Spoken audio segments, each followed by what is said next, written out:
da Associação Tocando em Frente, o canal onde você encontra diversos livros com acesso fácil e gratuito. Inscreva-se, curta, compartilhe.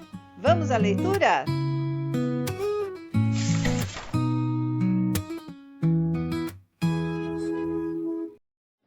Capítulo 8.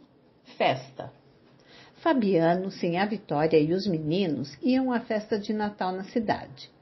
Eram 3 horas, fazia grande calor, e redemoinhos espalhavam por cima das árvores amarelas nuvens de poeira e folhas secas. Tinham fechado a casa, atravessado o pátio, descido a ladeira e pesunhavam nos seixos como bois doentes dos cascos. Fabiano, apertado na roupa de brim branco feita por Sinhá Terta, com chapéu de baeta, colarinho, gravata, botinas de vaqueta e elástico, procurava erguer o espinhaço, o que ordinariamente não fazia. Sinhá Vitória, enfronhada no vestido vermelho de ramagens, equilibrava-se mal nos sapatos de salto enorme. Teimava em calçar-se como as moças da rua e dava topadas no caminho. Os meninos estreavam calça e paletó. Em casa sempre usavam camisinhas de riscado ou andavam nus.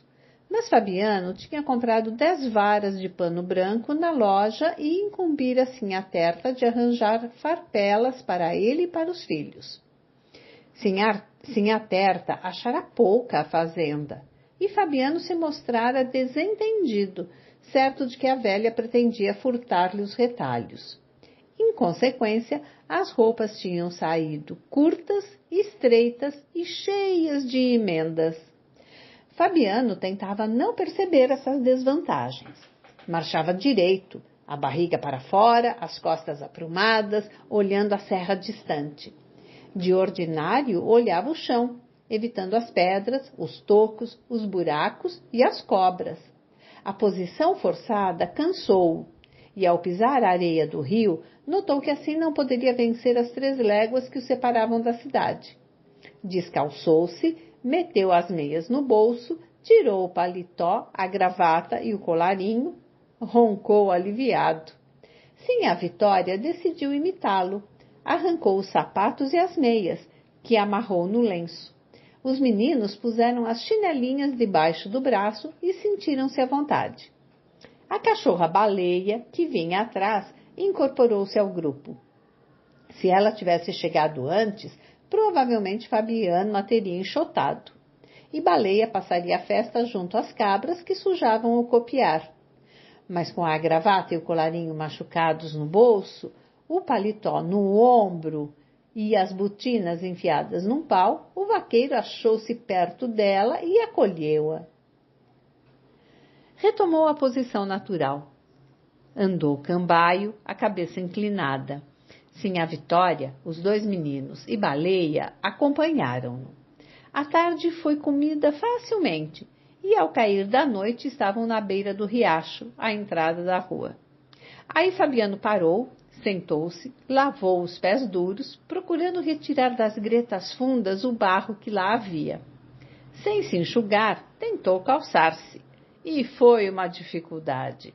Os calcanhares das meias de algodão formaram bolos nos peitos dos pés e as botinas de vaqueta resistiram como virgens. Sinhá Vitória levantou a saia, sentou-se no chão e limpou-se também.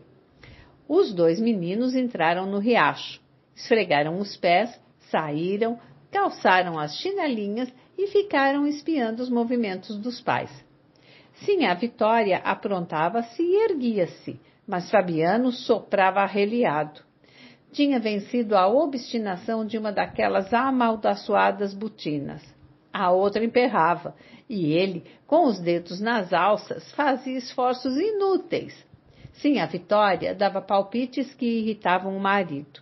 Não havia meio de introduzir o diabo do calcanhar no tacão. A um arranco mais forte, a alça de trás rebentou-se e o vaqueiro meteu as mãos pela borracha, energicamente. Nada conseguindo, levantou-se resolvido a entrar na rua assim mesmo, coxeando, uma perna mais comprida que a outra.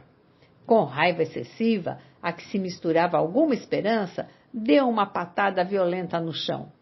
A carne comprimiu-se, os ossos estalaram, a meia molhada rasgou-se e o pé amarrotado se encaixou entre as paredes de vaqueta. Fabiano soltou um suspiro largo de satisfação e dor. Em seguida, tentou prender o colarinho duro ao pescoço, mas os dedos trêmulos não realizaram a tarefa. Sinhá Vitória auxiliou-o. O botão entrou na casa estreita e a gravata amarrou-se. As mãos sujas, suadas, deixaram no colarinho manchas escuras. Está certo, grunhiu Fabiano. Atravessaram a pinguela e alcançaram a rua. Sinhá Vitória caminhava aos tombos por causa dos saltos dos sapatos e conservava o guarda-chuva suspenso, com o castão para baixo e a biqueira para cima, enrolada no lenço. Impossível dizer por que Sinhá Vitória levava o guarda-chuva com a biqueira para cima e o castão para baixo. Ela própria não saberia explicar-se, mas sempre vira as outras matutas procederem assim e adotava o costume. Fabiano marchava teso. Os dois meninos espiavam os lampiões e adivinhavam casos extraordinários. Não sentiam curiosidade, sentiam medo, e por isso pisavam devagar, receando chamar a atenção das pessoas. Supunham que existiam mundos diferentes da fazenda, mundos maravilhosos na Serra Azulada. Aquilo, porém, era esquisito. Como podia haver tantas casas e tanta gente? Com certeza os homens iriam brigar. Seria que o povo ali era brabo e não consentia que eles andassem entre as barracas? Estavam acostumados a aguentar cascudos e puxões de orelhas. Talvez as criaturas desconhecidas não se comportassem como Sinhá Vitória, mas os pequenos retraíam-se, encostavam-se às paredes, meio encandeados, os ouvidos cheios de rumores estranhos. Chegaram à igreja e entraram. Baleia ficou passeando na calçada, olhando a rua, inquieta. Na opinião dela, tudo devia estar no escuro, porque era noite, e a gente que andava no quadro precisava deitar-se. Levantou o focinho, sentiu um cheiro que lhe deu vontade de tossir. Gritavam demais ali perto, e havia luzes em abundância, mas o que a incomodava era aquele cheiro de fumaça. Os meninos também se espantavam. No mundo subitamente alargado, viam Fabiano e Sinhá Vitória muito reduzidos, menores que as figuras dos altares. Não conheciam altares, mas presumiam que aqueles objetos deviam ser preciosos. As luzes e os cantos extasiavam-nos. De luz havia, na fazenda, o fogo entre as pedras da cozinha e o candeeiro de querosene pendurado pela asa numa vara que saía da taipa. De canto, o bendito de Sinhá Vitória e o aboio de Fabiano. O aboio era triste, uma cantiga monótona e sem palavras que entorpecia o gado. Fabiano estava silencioso, olhando as imagens e as velas acesas, constrangido na roupa nova, o pescoço esticado, pisando em brasas. A multidão apertava-o mais que a roupa, embaraçava-o. De perneiras, gibão e guarda-peito, andava metido numa caixa, como tatu, mas saltava no lombo de um bicho e voava na caatinga. Agora não podia virar-se. Mãos e braços roçavam-lhe o corpo. Lembrou-se da surra que levara e da noite passada na cadeia. A sensação que experimentava não diferia muito da que tinha tido ao ser preso. Era como se as mãos e os braços da multidão fossem agarrá-lo, subjugá-lo, espremê-lo num canto da parede. Olhou as caras em redor. Evidentemente, as criaturas que se juntavam ali não o viam, mas Fabiano sentia-se rodeado de inimigos. Temia envolver-se em questões e acabar mal à noite. Soprava e esforçava-se inutilmente por abanar-se com o chapéu. Difícil mover-se. Estava amarrado. Lentamente conseguiu abrir caminho no povaréu. Esgueirou-se até junto da pia de água benta, onde se deteve, receoso de perder de vista a mulher e os filhos. Ergueu-se na ponta dos pés mas isso lhe arrancou um grunhido. Os calcanhares esfolados começavam a afligi-lo. Distinguiu o cocó de Sinhá Vitória, que se escondia atrás de uma coluna. Provavelmente os meninos estavam com ela. A igreja cada vez mais se enchia. Para avistar a cabeça da mulher, Fabiano precisava estirar-se, voltar o rosto, e o colarinho furava-lhe o pescoço. As botinas e o colarinho eram indispensáveis. Não podia assistir à novena calçado em alpercatas, a camisa de algodão aberta, mostrando o peito cabeludo. Seria desrespeito. Como tinha religião, entrava na igreja uma vez por ano. E sempre vira, desde que se entendera, roupas de festa assim. Calça e paletó engomados, botinas de elástico, chapéu de baeta, colarinho e gravata. Não se arriscaria a prejudicar a tradição, embora sofresse com ela. Supunha cumprir um dever, tentava aprumar-se, mas a disposição esmorecia. O espinhaço vergava. Naturalmente, os braços mexiam-se desengonçados. Comparando-se aos tipos da cidade, Fabiano reconhecia-se inferior. Por isso, desconfiava que os outros mangavam dele. Fazia-se carrancudo e evitava conversas. Só lhe falavam com o fim de tirar-lhe qualquer coisa. Os negociantes furtavam na medida, no preço e na conta. O patrão realizava com pena e tinta cálculos incompreensíveis. Da última vez que se tinham encontrado, houvera uma confusão de números, e Fabiano, com os miolos ardendo, deixara indignado o escritório do branco, certo de que fora enganado. Todos lhe davam prejuízo.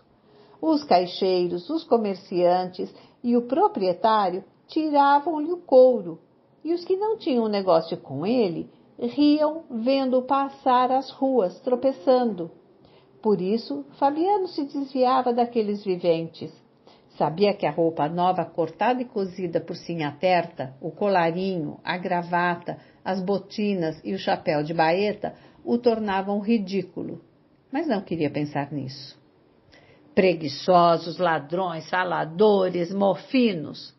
Estava convencido de que todos os habitantes da cidade eram ruins. Mordeu os beiços. Não poderia dizer semelhante coisa. Por falta menor, aguentara facão e dormira na cadeia. Ora, o soldado amarelo! Sacudiu a cabeça. Livrou-se da recordação desagradável e procurou uma cara amiga na multidão. Se encontrasse um conhecido, iria chamá-lo para a calçada, abraçá-lo, sorrir, bater palmas. Depois falaria sobre gado. Estremeceu. Tentou ver o cocó de Sinhá Vitória. Precisava ter cuidado para não se distanciar da mulher e dos filhos. Aproximou-se deles, alcançou-os no momento em que a igreja começava a esvaziar-se.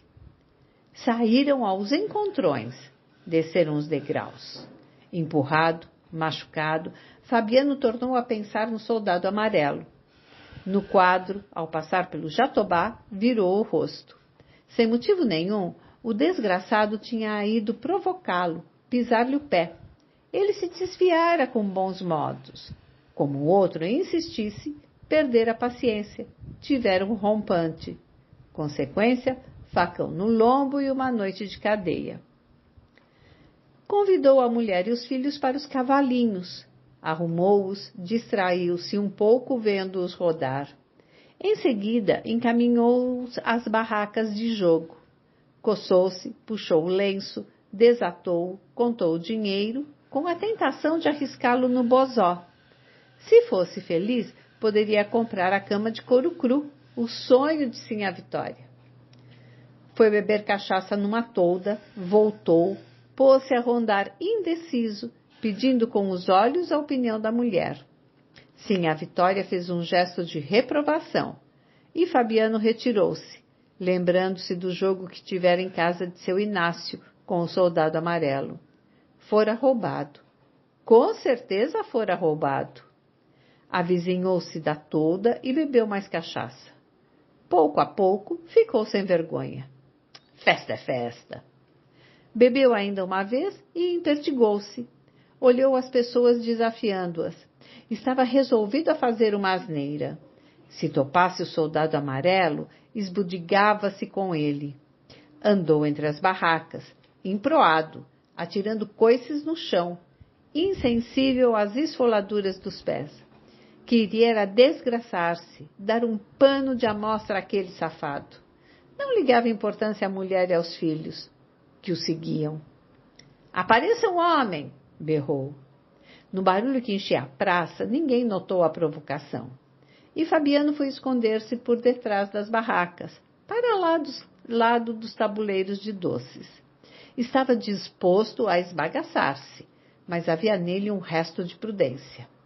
Ali podia irritar-se, dirigir ameaças e desaforos a inimigos invisíveis. Impelido por forças opostas, expunha-se e acautelava-se. Sabia que aquela explosão era perigosa. Temia que o soldado amarelo surgisse de repente, viesse plantar-lhe no pé a reiúna. O soldado amarelo, falta de substância, ganhava fumaça na companhia dos parceiros. Era bom evitá-lo. Mas a lembrança dele tornava-se às vezes horrível. E Fabiano estava tirando uma desforra. Estimulado pela cachaça, fortalecia-se. "Cadê o valente? Quem é que tem coragem de dizer que eu sou feio? Apareça um homem." Lançava o desafio numa fala atrapalhada, com o vago receio de ser ouvido. Ninguém apareceu. E Fabiano roncou alto, gritou que todos eram uns frouxos, uns capados. Sim, senhor. Depois de muitos berros, supôs que havia ali perto homens escondidos, com medo dele. Insultou-os. "Cambada de..." Parou agoniado, suando frio, a boca cheia de água, sem atinar com a palavra. Cambada de quê? Tinha o nome debaixo da língua, e a língua engrossava, perra. Fabiano cuspia, fixava na mulher e nos filhos uns olhos vidrados. Recuou alguns passos, entrou a engulhar. Em seguida, aproximou-se novamente das luzes, capengando. Foi sentar-se na calçada de uma loja. Estava desanimado, bambo. O entusiasmo arrefecera. Cambada de quê? Repetia a pergunta, sem saber o que procurava. Olhou de perto a cara da mulher. Não conseguiu distinguir-lhe os traços. Sinhá Vitória perceberia a atrapalhação dele. Havia ali outros matutos conversando, e Fabiano enjoou-os. Se não estivesse tão ansiado, arrotando, suando, brigaria com eles.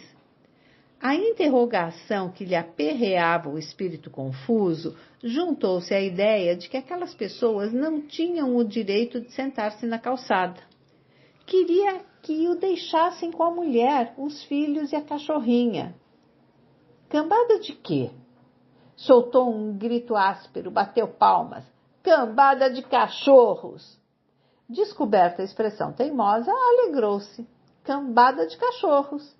Evidentemente, matutos como ele não passavam de cachorros. Procurou com as mãos a mulher e os filhos. Certificou-se de que eles estavam acomodados.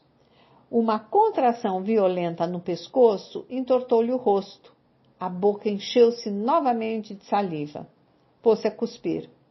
Serenou, respirou com força, passou os dedos por um fio de baba que lhe pendia no beiço. Era tonto, com uma zoada infeliz nos ouvidos. Ia jurar que mostrara valentia e correra perigo. Achava ao mesmo tempo que havia cometido uma falta. Agora estava pesado e com sono. Enquanto andara fazendo espalhafato, a cabeça cheia de aguardente, desprezara as esfoladuras dos pés. Mas esfriava, e as botinas de vaqueta magoavam-no em demasia. Arrancou-as, tirou as meias, libertou-se do colarinho, da gravata e do paletó, enrolou tudo, fez um travesseiro, estirou-se no cimento, puxou para os olhos o chapéu de baeta e adormeceu, com o estômago embrulhado. Sinhá Vitória achava-se em dificuldade. Torcia-se para satisfazer uma precisão e não sabia como se desembaraçar. Podia esconder-se no fundo do quadro, por detrás das barracas, para lá dos tamboretes das doceiras. Ergueu-se meio decidida. Tornou a acocorar-se. Abandonar os meninos, o marido naquele estado. Apertou-se e observou os 4 cantos com desespero, que a precisão era grande. Escapuliu-se disfarçadamente, chegou à esquina da loja, onde havia um magote de mulheres agachadas. E olhando as frontarias das casas e as lanternas de papel, molhou o chão e os pés das outras matutas. Arrastou-se para junto da família, tirou do bolso o cachimbo de barro, atochou-o, acendeu-o, largou algumas baforadas longas de satisfação. Livre da necessidade, viu com interesse o formigueiro que circulava na praça, a mesa do leilão, as listas luminosas dos foguetes. Realmente a vida não era má. Pensou com um arrepio na seca, na viagem medonha que fizera em caminhos abrasados, vendo ossos e garranchos. Afastou a lembrança ruim, atentou naquelas belezas. O burburinho da multidão era doce, o realejo fanhoso dos cavalinhos não descansava. Para a vida ser boa, só faltava, assim, à Vitória, uma cama igual à de seu Tomás da Bolandeira. Suspirou, pensando na cama de vários em que dormia. Ficou ali de cócoras, cachimbando, os olhos e os ouvidos muito abertos para não perder a festa. Os meninos trocavam impressões cochichando, aflitos com o desaparecimento da cachorra. Puxaram a manga da mãe. Que fim teria levado Baleia? Sim, a Vitória levantou o braço num gesto mole e indicou vagamente 2 pontos cardeais com o canudo do cachimbo. Os pequenos insistiram. Onde estaria a cachorrinha? Indiferentes à igreja, às lanternas de papel, aos bazares, às mesas de jogo e aos foguetes, só se importavam com as pernas dos transeuntes. Coitadinha, andava por aí perdida, aguentando pontapés. De repente, Baleia apareceu. Trepou-se na calçada, mergulhou entre as saias das mulheres, passou por cima de Fabiano e chegou-se aos amigos, manifestando com a língua e com o rabo um vivo contentamento. O menino mais velho agarrou-a. Estava segura. Tentaram explicar-lhe que tinham tido susto enorme por causa dela. Mas Baleia não ligou importância à explicação. Achava que perdiam tempo num lugar esquisito, cheio de odores desconhecidos.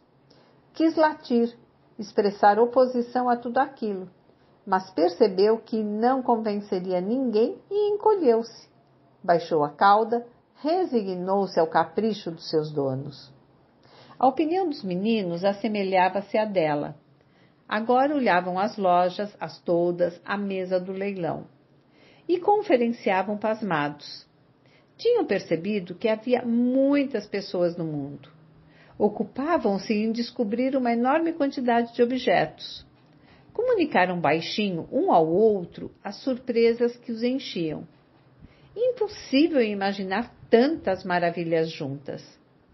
O menino mais novo teve uma dúvida e apresentou-a timidamente ao irmão. Seria que aquilo tinha sido feito por gente? O menino mais velho hesitou, espiou as lojas, as toldas iluminadas, as moças bem vestidas. Encolheu os ombros. Talvez aquilo tivesse sido feito por gente. Nova dificuldade chegou-lhe ao espírito. Soprou-a no ouvido do irmão. Provavelmente aquelas coisas tinham nomes. O menino mais novo interrogou-o com os olhos. Sim, com certeza as preciosidades que se exibiam nos altares da igreja e nas prateleiras das lojas tinham nomes. Puseram-se a discutir a questão intrincada. Como podiam os homens guardar tantas palavras? Era impossível. Ninguém conservaria tão grande soma de conhecimentos. Livres dos nomes, as coisas ficavam distantes, misteriosas. Não tinham sido feitas por gente. E os indivíduos que mexiam nelas cometiam imprudência. Vistas de longe, eram bonitas. Admirados e medrosos, falavam baixo, para não desencadear as forças estranhas que elas porventura encerrassem. Baleia cochilava. De quando em quando, balançava a cabeça e franzia o focinho. A cidade se enchera de suores que a desconcertavam. Sinhá Vitória enxergava, através das barracas, a cama de seu Tomás da Bolandeira. Uma cama de verdade. Fabiano roncava de papo para cima, as abas do chapéu cobrindo-lhe os olhos, o quengo sobre as botinas de vaqueta. Sonhava, agoniado, e Baleia percebia nele um cheiro que o tornava irreconhecível. Fabiano se agitava soprando. Muitos soldados amarelos tinham aparecido, pisavam-lhe os pés com enormes reiúnas e ameaçavam-no com facões terríveis. Vocabulário referente ao capítulo 8. Pesunhavam, pisoteavam. Baeta, tecido felpudo de lã ou de algodão. Farpelas, roupas de pessoas de poucas posses. Castão, parte superior do guarda-chuva ou da bengala. Biqueira, ponta do guarda-chuva. Aboio, canto lamentoso e monótono. Guarda-peito, peitoral, pedaço de couro atado ao pescoço. Mofinos, infelizes. Bozó, jogo de dados. Tolda, barraca. Esbodegava-se, causava estrago. Improado, vaidoso. Perra, emperrada. Engulhar, vomitar. Magote, amontoado. Atochou-o, encheu-o.